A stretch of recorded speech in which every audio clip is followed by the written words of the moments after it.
ഒരുപാട് ഷോപ്പുകളുടെ മുതലാളിയായ ഒരാൾ മാളിലേക്ക് സാധനം പർച്ചേസ് ചെയ്യാൻ വേണ്ടി വന്നത് ഇന്നോവ ക്രിസ്റ്റയിലാണ്.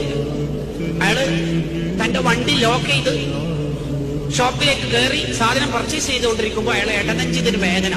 പെട്ടെന്ന് അയാൾ കുഴഞ്ഞു വീഴുമ്പോ ഈ സ്റ്റാഫുകളൊക്കെ താങ്ങി പിടിച്ച് അയാളെ ഹോസ്പിറ്റലിലേക്ക് കൊണ്ടുപോകാൻ വേണ്ടി നോക്കുമ്പോൾ ഇയാളുടെ വണ്ടിയിൽ ഏതായാലും കൊണ്ടുപോകുന്നില്ല. അൺലോക്ക് ആക്കാനുള്ള പാറ്റേൺ ഇയാൾക്കേ അറിയുള്ളൂ, ആർക്കും അറിയില്ല. അപ്പൊ ആ വണ്ടി അവിടെ തന്നെ ഉണ്ട്.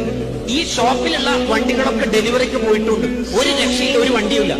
ആകപ്പാടുള്ളത് ബേക്കിൽ ഗോഡൌണിന്റെ ഭാഗത്ത് ടക്ക ടക്ക ടക്ക ടക്ക സൗണ്ട് കേൾക്കുന്ന ഒരു ഗുഡ്സ് ഓട്ടർഷ ഉണ്ട്. വത്തക്ക പൈനാപ്പിളൊക്കെ കൊണ്ടുവന്ന് അതിൽ ഇയാളെ കൊണ്ടുപോകാൻ പറ്റോ എന്ന ശങ്കാശങ്ക ചർച്ചയ്ക്ക് വെക്കുമ്പോ ആരോ പറഞ്ഞു, ഇവിടെ പ്രോട്ടോകോൾ ഒന്നും നോക്കിയിട്ട് കാര്യമില്ല, ഇയാളെ ജീവൻ കൊണ്ടുള്ള കളിയാണ്, ഇയാൾ ഇപ്പം കൊണ്ടുപോകണമെന്ന്. പൈനാപ്പിളൊക്കെ ഒന്നിങ്ങനെ അങ്ങോട്ടേക്ക് മാറ്റിയിട്ട് ആ ഇലയും മുള്ളൊക്കെ ഒന്ന് മാറ്റി നിർത്തിയിട്ട് ആ ഡോറ് തുറന്നിട്ട് ഇയാളെ മടക്കി കൊത്തിയിട്ട് വെച്ച് ഈ ഡോറങ്ങ് അടച്ചിട്ട് പോകുന്ന വഴിയിലാണ് ഈ കോടീശ്വരൻ മരിച്ചത്. ലാസ്റ്റത്തെ യാത്രകൾ ആലോചിച്ച് നോക്കി.